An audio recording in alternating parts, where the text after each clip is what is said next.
Hello there, everyone, and welcome back to another episode of Two Sons Podcast. Or if this is your first time joining us, welcome to another episode of Two Sons Podcast. If you're coming back, welcome back, guys.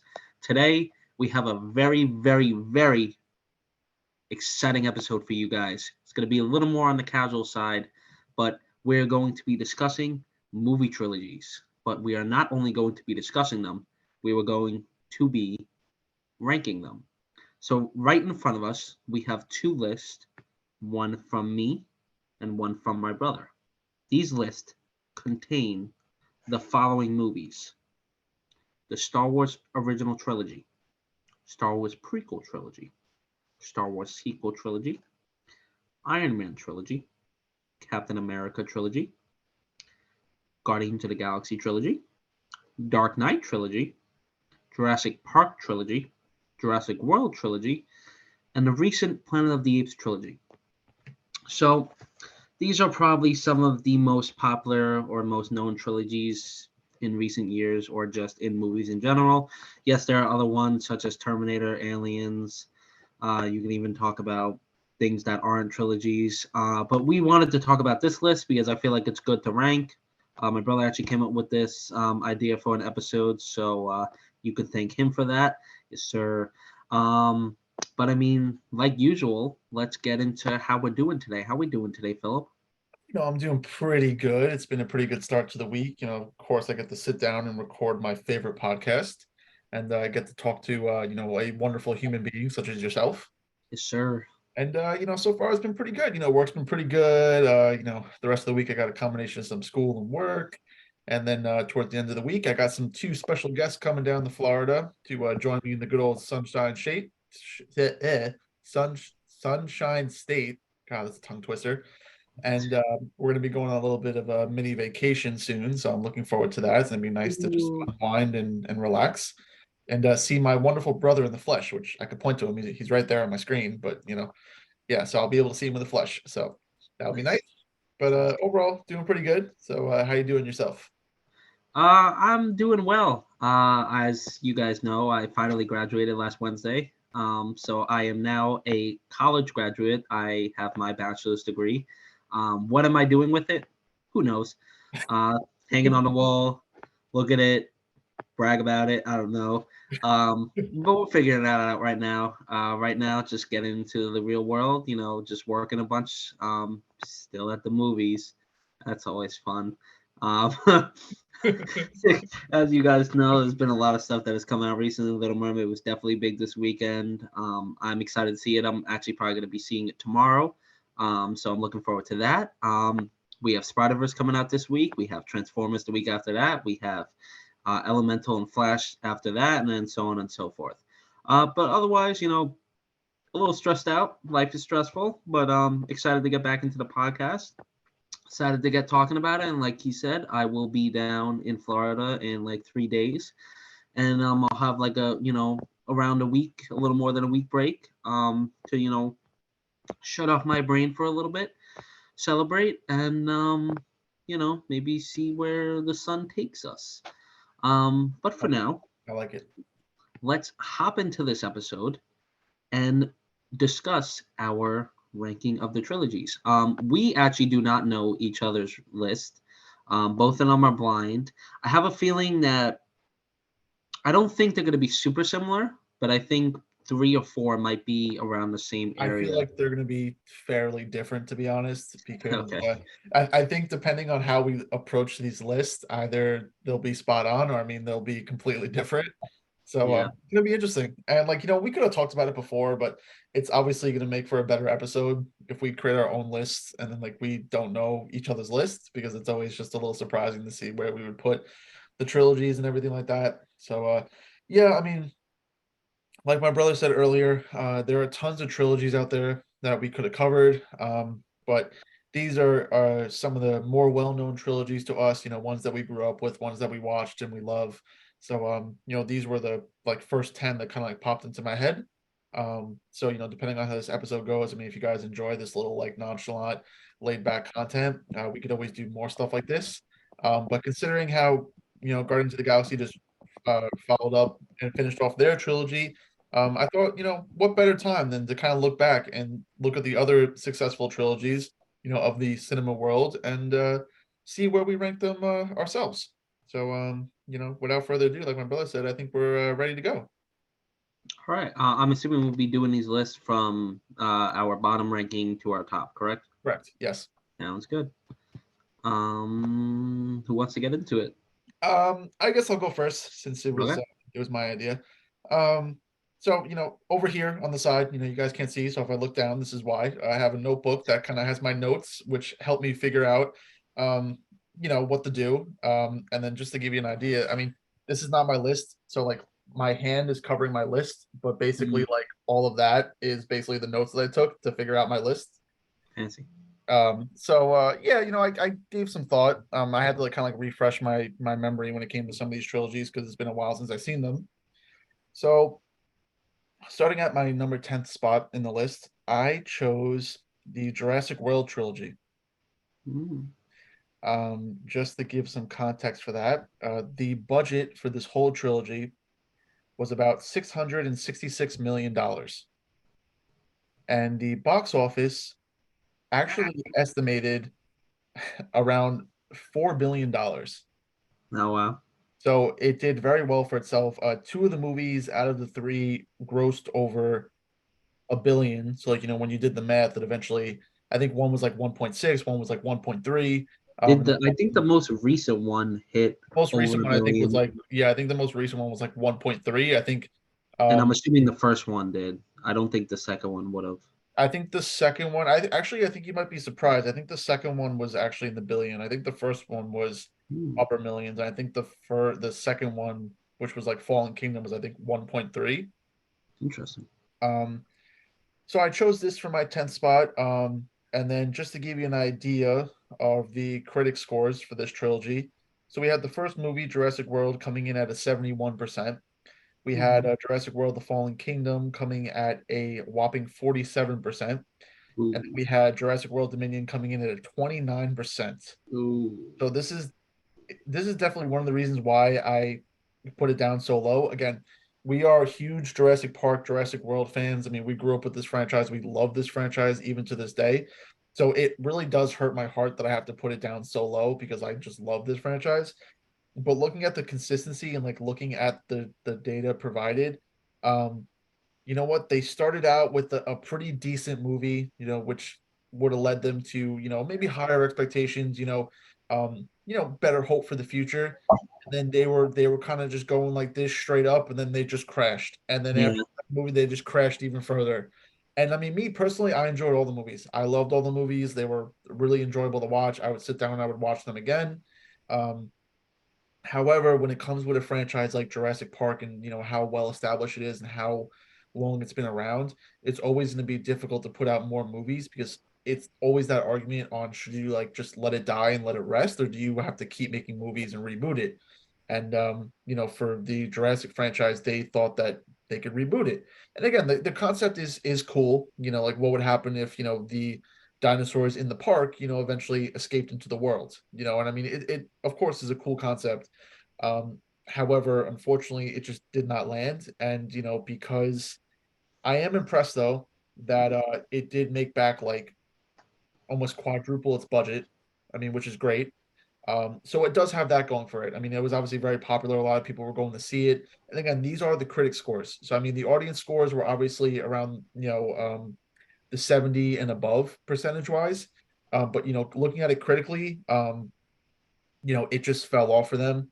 And Mm, that was kind of the biggest turnoff for me. Again, I love these movies, but because of how they progressed, usually when you see a trilogy, you want to see one movie be better than the other, right? You don't want to see the first movie be awesome and then have it spiral into garbage. Um, and unfortunately, again, even though I personally enjoy these movies, the critics said otherwise, and that's why I have Jurassic World at my number 10 spot on the list. interesting. So coming in at my number 10 spot, we have the Star Wars sequel trilogy. Ooh, interesting, interesting. Okay. So, as you guys know, this is the most recent Star Wars trilogy with each movie coming out 2017, 2018, 2019 over a 3 year span. My reasoning for why this is so low is poor planning, way too fast, and completely just disregard for a lot of characters in this trilogy. I will say, Force Awakens started off strong.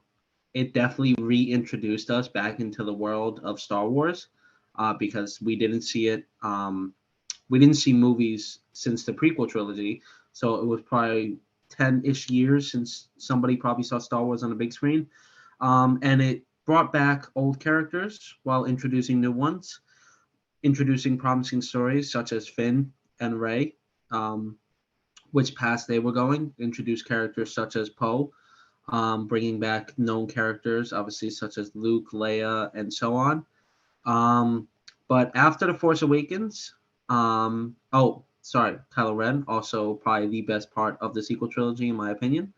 After The Force Awakens, I feel we saw the curse of the second movie, and it was like my brother said with Jurassic World. It started here, and then it just stopped, and then it curved, and then it crumbled.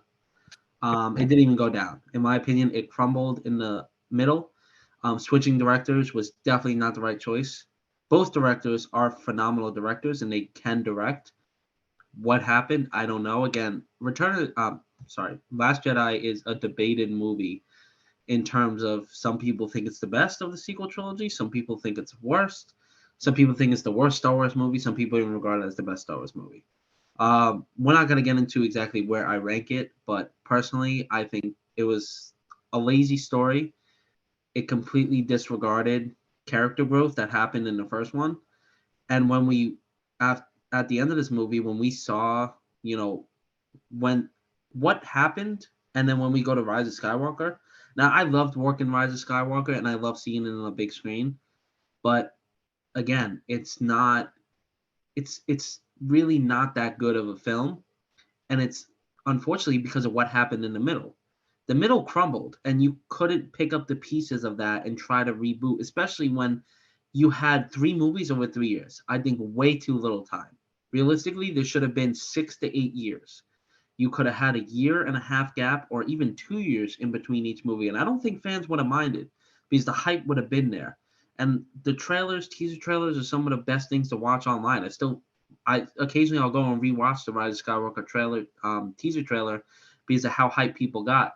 But unfortunately, regardless of how much money Star Wars made, because of course they definitely made their money back, it introduced Star Wars Land and introduced these new characters. And we will see one of those characters back, as in Rey, maybe other ones, I'm not sure yet, but they did a lot of people dirty, and it was just poor planning. And again, I love Star Wars with all my heart, but unfortunately, this was just the weakest, in my opinion, just because, again, great first movie, but the other two really aren't redeeming at all. So unfortunately, that is why it is in my 10th spot or last spot. Yeah, that's fair. No, I could definitely see that. Yeah, we're getting like I mean, right off the bat, I I mean, love that. we're getting spicy. I mean, when I told you these lists were spicy, I mean, I wasn't lying. So moving on to the ninth spot on my list. Again, I really hate to do it. It's such a beloved franchise, but I have Jurassic Park at Oh, my number nine spot. oh, oh, Yeah. yeah. Okay. Um, for those of you that don't know, the budget for the Jurassic Park trilogy was about $281 million, and the box office, combined the 3 movies in total, grossed about $2 billion. So we see right away it made about half of what Jurassic World did. However, it did have a third of the budget that Jurassic World did. So when you talk about like turnaround and like how much it cost them to make the film versus how much they received, Jurassic Park does better number wise than Jurassic World is. Because it took them less to make the movie and then they made $2 billion. So I mean, they did good with that percentage. However, again, I turn to the history of Jurassic Park, again, it is such a beloved franchise. I mean, again, we love these franchises to the the bottom of our hearts. I love all these movies. I mean, I personally think the Lost World is like one of my favorite movies, and everybody tends to have a negative opinion on Jurassic Park: The Lost World. Um, but I personally love it. I mean, I think it's great. Um, and then just to keep in mind again when we turn to the critic scores, the reviews, obviously the first Jurassic Park has a 91%. I mean, hit that right out of the park. And then again, Mhm. however, we see this, right? Jurassic Park Lost World, 54%. So then Ooh, boom, we're in that crumble stage. And then yeah. again, Jurassic Park 3, 49%. I So love Jurassic Park 3. I'm I I'm love the same Jurassic Park 3 about too. I think that. it's great. Especially it's the only one we see the Spinosaurus. I agree. I think it's great. However, for this list, I had to kind of put some of my personal feelings aside because I had to look at it from like a pure like if I was going to sit down and think of the best trilogies of all time when it came to this list, what is the most consistent? What is the most highly rated? Who has been the most consistent with Renovue and the box office and all that in general. And again, just like Jurassic World, we see Jurassic Park fall off critic wise. Again, I love these movies. Again, the audience score is obviously higher than the critic scores, when it comes to the whole trilogy. So again, it's that classic Rotten Tomatoes thing where the critics are harsher and then the audience is nicer. So the audience had nothing but positive things to say about it. However, again, we see Jurassic Park fall into that downward spiral, just like Jurassic World, and because they couldn't stay consistent enough with the critics and reviews, um, unfortunately, even though it is a great trilogy, and I will watch these movies until the day I die, it has to go number 9 for me because I think that there are other movies on other trilogies on this list that are more consistent and deserve a higher place spot. I mean, again, if we were doing this like all personal, like just being a audience member, just being a moviegoer and doing this as a moviegoer, this would easily be top 5. Again, just because of how much I love it. But when it comes to this list, unfortunately, I have to put it at the number 9 spot. Hmm, interesting. Yeah, Quite sad, honestly. yeah, it is quite. Um, so coming in at my number 9 spot, I actually have the Jurassic World trilogy. Okay. Um, so again, this was kind of a fight between the last and the ninth place. Only because of the lack of consistency in this trilogy. Again, my brother already told you the numbers of this, but I remember when Jurassic World came out. I think it was 2015 or so. So it was a while ago, and it brought back the excitement of dinosaurs on the big screen because we really didn't see dinosaurs on a big screen besides like on I mean when I was a kid there'd be like the VHS tapes and stuff like that, but we really didn't see like the movies. Yeah, the Walking with Um Dinosaurs, baby, one of the best yes. TV series ever made. um and it did what it did with the Indominus Rex, and I love the Raptors, I love Blue, and I love everybody else in this film, and I like that it expanded from the park and is now like a money making thing because it made sense to the world at that time. Again, started off strong, and then when we got to that middle part, I didn't mind the Indoraptor, but the story wasn't all there for me, and the dinosaurs being released into the you know like the real world at the end of the film, I like that direction, but the whole film was kind of just it just lacked a lot for me. um and then we go to Jurassic World Dominion. I was so excited for this film. I still enjoy watching it. I haven't actually rewatched it in a while. I would love to. But it definitely was a letdown in terms of story. Love seeing the original cast with the new cast. I love seeing the new dinosaurs. I love seeing them in the real world. I think it looks beautiful. But unfortunately, they focused on bugs when this movie was supposed to be an epic conclusion to a Jurassic era. Mm, yeah. What the hell does that have to do with bugs? So I get it, but I don't get it. So that's really my reasoning for this being so low on the list. Again, I really like that they brought back the Jurassic, feeling to the big screen, and people and kids kind of reliving growing up with dinosaur toys and stuff. Um, but again, star power, you know, what's it called? What's the word I want to use? Nostalgia isn't always gonna save a film. I think if they would have closed pretty good in terms of Jurassic World Dominion, this probably would have been a lot higher. But since they just it's almost like I think of it in the sense of the sequel trilogy. In the middle, I feel like it's just not there, and then the end was trying to save it with this. And yes, I'll rewatch Rise of Skywalker. I'll rewatch Dominion several times.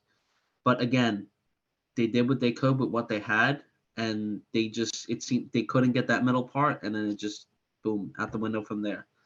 Um, so that's why Jurassic World trilogy is in my ninth spot. You know what? I am really loving these lists so far. I love how we did not share because this is pretty Yeah. good. I'm really enjoying this. Okay, now that like our thing, like the only similar thing was where Jurassic World was ranked, but other Yeah. than that, I don't know if anything else is gonna be similar. Just because of the rest of, especially my next spot is people are gonna hate me for it, but I mean, well, yeah, I mean, we'll have to see. I mean, I think we have just enough time probably for my number eight, and then we'll have to cut off this part, and then we'll start off the second part with your number eight.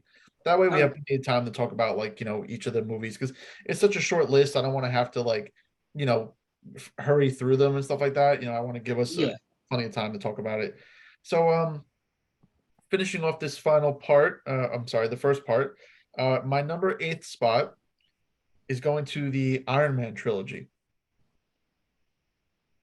Um, for those of you that don't know, the Iron Man trilogy, the budget for this trilogy was about $556 million, and the box office was only at about 2.4 billion. And I only say that I say it like that because right off the bat, I mean, it took almost $500 million to, create the whole Iron Man trilogy. And the trilogy really only grossed back again 2.4 billion. So I feel like it wasn't the best turnaround for them. um I mean, again, they were already like $500 million in the hole, you know with this trilogy. And then, I mean, yes, they obviously clawed back their money and they made a profit, but I feel like their turnaround was not. For example, I think Jurassic Park had a better turnaround when it came to profit than Iron Man did. for sure. Again, which is a shame because it's so low. But and then when we look at the Iron Man movies now, even though they are more positively rated, so the first Iron Man movie is at a 94%, the second Iron Man movie is at a 71%, and the third movie is at a 79%. So we do see more of a consistency, but just like these, at least first two on my list, we see a strong start. And then, especially going from a 94 to a 71, I mean, that is just such a huge drop off, and we have yet to see that level of consistency where these, projects keep rising and rising instead of going up. Iron Man was more like going up, and then it kind of faltered a little bit. So now it's more like even, and like it inched itself back a little bit. But even the third movie didn't save it that much because it only went up like 8 points. I mean, it went from a 71 to a 79. Yeah, Um, I haven't seen the first Iron Man in a long time, but it is probably one of the best solo films for a superhero, especially because Iron Man did kind of launch the MCU universe. It was like the second movie, I think, behind the original Incredible Hulk. So Iron Man was the first movie that launched the Marvel Cinematic Universe, and Iron Man is one of people's most favorite characters. Obviously, Robert Downey Jr. does an excellent job portraying this character. Not only does he do a great job of portraying Tony Stark, but he also portrays a great Iron Man. And we do see through the trilogy that he does have a lot of character development, but we see more of a character development style and arc with him during the Avenger movies than I feel like we do with his actual movies. mm, I feel like there is some growth for him, throughout his own movies, but we see an exponential amount of growth and development during the Avenger movies. Because during the Avenger movies, we see him going from playboy billionaire to sacrificial hero. And I feel like in the Iron Man movies, although he does learn to cope with his PTSD, he learns what it means to be a hero, and he learns how to love and trust others. I feel like that growth is not his growth. That growth is kind of here, and then the Avengers growth is more up here. So, factoring all that in, that is why I have it so low because even though the scores, do say a little bit more consistent. Obviously he's a beloved character. Robert Downey Jr. is excellent. I feel like Iron Man is flushed out more as a character in not in his own movies. And again, to have such a beloved character have such a great start and then just kind of end mediocre-ish. Again, I would sit down and watch Iron Man 2 and 3 again. I think they're good movies. I think I would prefer to sit down and watch Iron Man 3 over Iron Man 2, just because I feel like Iron Man 3 really flushes out his character more. That's really where they explore his like PTSD and his trauma that he has, from previous events. And that's when he establishes that relationship with that little kid, and he kind of learns what it's like to go from like kind of like rags to riches, so to speak. Mm, And they do a really good job of flushing out Tony Stark, versus Iron Man. And his relationship with Pepper Potts, throughout the whole trilogy is something that also makes the trilogy enjoyable to watch. Just seeing their back and forth and their chemistry that they have is always fun. And but unfortunately all this positive couldn't, outweigh the negative for me. And this is sadly why I have it eighth on my list. I wish I can go higher. Again, if this was a different list from a different perspective, it'd be a different story. But unfortunately, I think there are better trilogies out there, which is why I have it at my eighth spot.